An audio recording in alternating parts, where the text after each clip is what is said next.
ప్రభుత్వం వైపు నుంచి నేను చేసిన ప్రతి ఆరోపణ మీద మీరు వివరణ ఇవ్వండి, లేదా మీరు చట్టం తీసుకొస్తామన్నారు.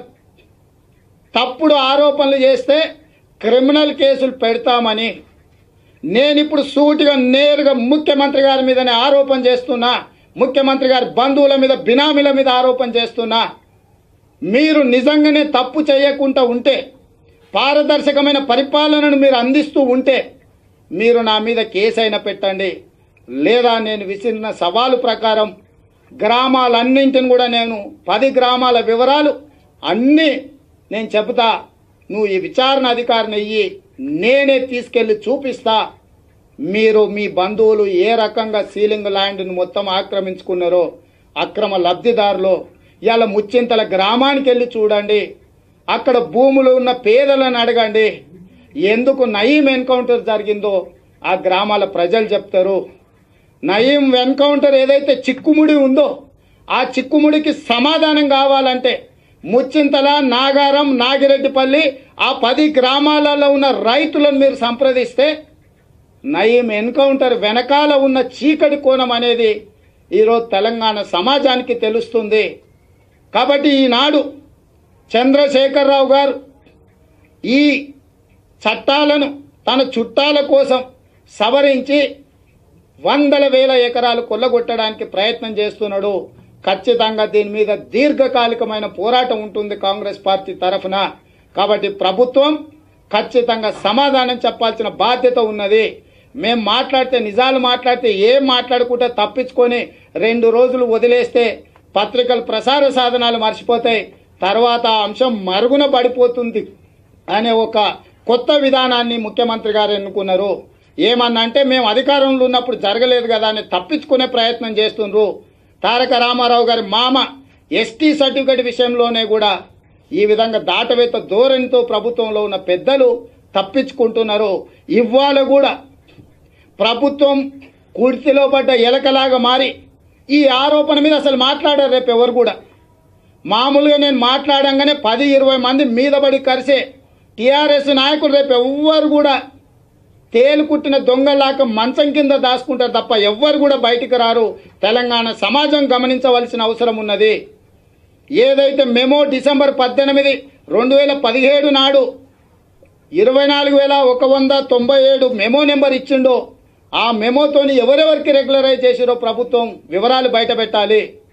నిషేధం ఉన్న హెచ్ఎండిఏ పరిధిలో ఉన్న జరిగిన లావాదేవీల వివరాలు బయట పెట్టాల్సిందిగా వాళ్ళు చేసినటువంటి నేరాలు వీటికి సంబంధించి జరిగిన చర్చ మీద మిత్రులు జీవన్ రెడ్డి గారు, రామచంద్రారెడ్డి గారు, మజ్లిస్ పార్టీ సభ్యులు సున్నం రాజయ్య గారు, వీరయ్య గారు మాట్లాడారు. అధ్యక్ష రామలింగారెడ్డి గారు మాట్లాడారు. ఇందులో కొన్ని సందర్భాల్లో కొంత బాధ కలుగుతుంటుంది అధ్యక్ష. ఎందుకంటే వాస్తవాలు ఒక రకంగా ఉంటే దీంట్లో నుంచి కూడా ఏదో రకమైనటువంటి ఒక అపవాదు ప్రభుత్వం మీద చేయాలను, ఇంకోటి చేయాలనే ప్రయత్నం కరెక్ట్ కాదు. మంచి జరిగినప్పుడు తప్పకుండా ఎవరైనా సరే హర్షించాలి, చెడ్డ జరిగినప్పుడు దాన్ని ఖచ్చితంగా అందరం ఖండించాలి. అది మంచి పద్ధతి. ఇవాళ మనం ఇక్కడ ఏం మాట్లాడిన అధ్యక్ష ప్రపంచానికి తెలియదా? ఈ నయీం అనే పిశాచి సృష్టికర్తలు ఎవరో ప్రపంచానికి తెలియదా అధ్యక్ష? పిల్లి కళ్ళు మూసుకొని పాలు తాగితే దొరకకుండా ఉంటుంది. ఆ పిశాచాన్ని సృష్టికర్త ఎవరు?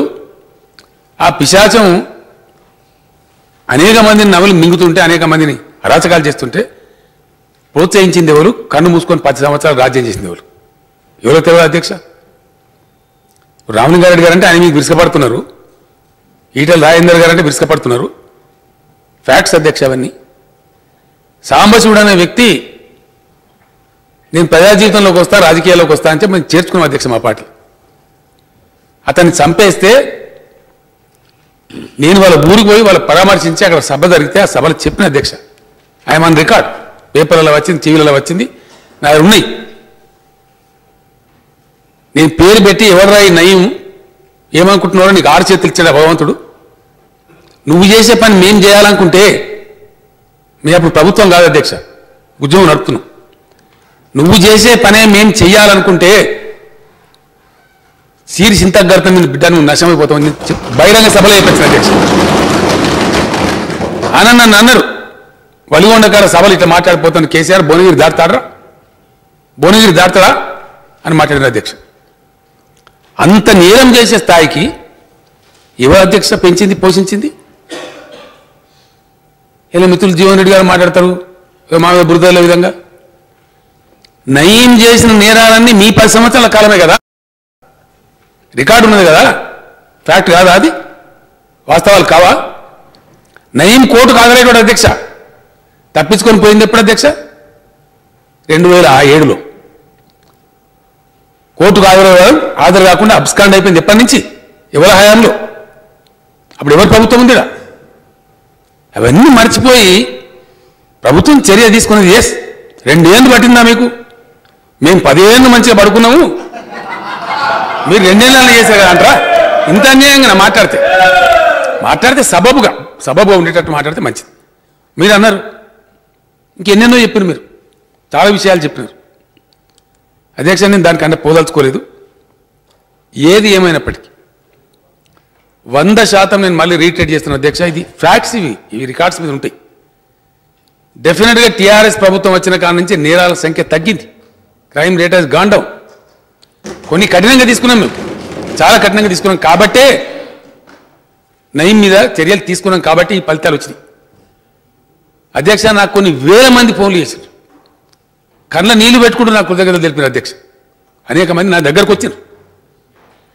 నేను ఎలిమినేట్ కృష్ణారెడ్డి గారు అధ్యక్ష, మన మాజీ హోంమంత్రి మాధవరెడ్డి గారు బ్రదర్, ఈ మధ్య యాదగిరిగుట్ట దేవస్థానం యొక్క నిర్మాణం పోయి భువనగిరిలో వారి ఇంటికి పెద్ద మనిషి కాదని పరామర్శకు మాట్లాడిపోదామని పోతే అధ్యక్ష, ఒక పండుగ చేసుకున్నట్టు వాతావరణం భువనగిరి ప్రజలు. ఇక మా టౌన్ అభివృద్ధి చెందుతుంది సార్, మేము బాగుపడతాం సార్, మేము బతికిపోయినాం సార్. కొన్ని వేల మంది తీర్థంలాగా వచ్చారు ప్రజలకి. ఏమైనా ఇంతమంది వచ్చారంటే మాకు మంచి రిలీఫ్ దొరికింది సార్, మేము బతికిపోయినాం, మా టౌన్ ఎప్పుడు హైదరాబాద్ గడిచిపోవాలి, ఈ దుర్మార్గుడు చేయగా గడిచిపోలేదని చెప్పి మాట్లాడిన అధ్యక్ష.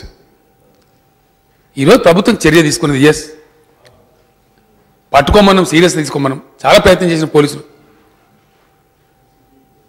అనేక ప్రయత్నాలు చేశారు. అతని దగ్గర వెపన్స్ ఉండే ముఠా ఉంటుంది కాబట్టి పోలీసు మీదకి అతను కాల్పులు ప్రారంభిస్తే ఎదురు కాల్పులు ప్రారంభించారు. పట్టుకుంటే చాలా బాగుండే, మేము కూడా అనుకున్నాం, అనేకమైనటువంటి విషయాలు బయటకు వచ్చేది. కానీ ఏం చేస్తారు అధ్యక్ష? అసహాయ పరిస్థితులు, ఆత్మరక్షణ కోసం జరిగిన దాన్ని వాడు చచ్చిపోయాడు. జరిగింది అధ్యక్ష. ఇందాక నేను మనవి చేస్తాను, సభ్యులకు ఇచ్చిన నోట్లో ఉంది. కేసులు 1, 2 అధ్యక్ష, 174 కేసెస్, 174 కేసులు. We must appreciate our police. Appreciate చేయాల్సింది పోయి మీరు దాచిపెట్టి ఎందుకు దాచిపెడతారు అధ్యక్ష? ఏం కర్మ, ఎవరికి కర్మ? ఎవరైనా దాచిపెడతారండి? దాచిపెట్టి అక్కడ ఎవరికి అధ్యక్ష? నేను ఒక మాట చెప్తా ఉన్నా, పేకాట బంద్ చేయించండి అని మన పోలీసులు కోరి బంద్ చేయించారు. కొన్ని సందర్భాల్లో నాకు చాలా దగ్గర మిత్రులు కూడా అన్న మనోళ్ళు పట్టుబడని మంచిగా పట్టుబడరు, లోపల పంపిస్తారని చెప్పి అంత కఠినంగా ఉన్నాం.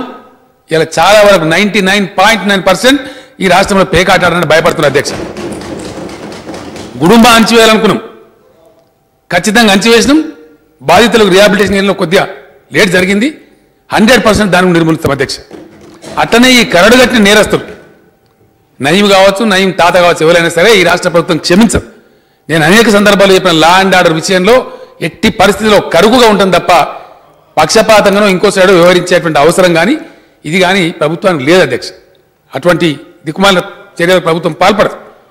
రెండో విషయం అధ్యక్ష, కేసు ఎట్టెట్లా అన్ఫోల్డ్ అవుతుంటే అన్ని బయట పెట్టాలి, జల్దీ అర్జెంటుగా పెడతారా అధ్యక్ష?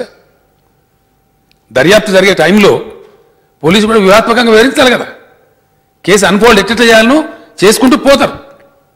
ఎవరో పేపర్లు 1,96 రాస్తాయి, అవన్నీ నిజాలు ఉంటాయండి?